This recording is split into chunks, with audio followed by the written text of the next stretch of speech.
বিসমিল্লাহির রহমানির রহিম। দোয়া কবুলের 5টা শর্ত। কয়টা শর্ত? এই 5টা শর্ত যদি পাওয়া যায়, মুহূর্তেই আপনার দোয়া আরশে যে নক করবে।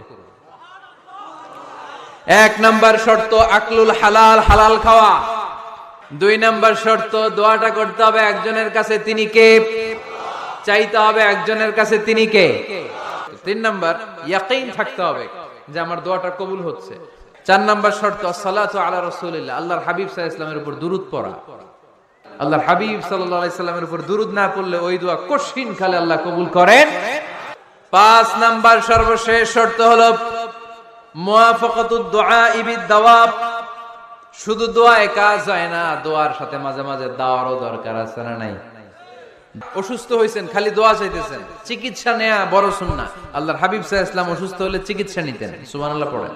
আল্লাহর হাবিব সাল্লাল্লাহু আলাইহি ওয়াসাল্লামের আঙ্গুলে একবার বিচ্ছু পোকা কামড় দিল, প্রচন্ড ব্যথায় বিশ্বনবী কাতরাচ্ছেন, রেগে গেলেন আর বললেন, ও বিচ্ছু, মানুষও চিনোস না, নবীও চিনোস না, কোথায় কামড় দিবি, জায়গা পেলি না।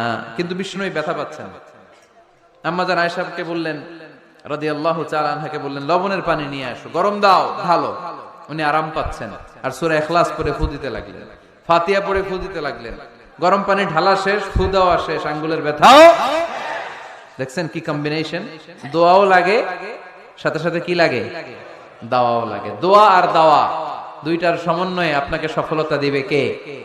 সফলতা একজনই দেয়, তার নাম জোরে বলতে হবে, তিনি কে?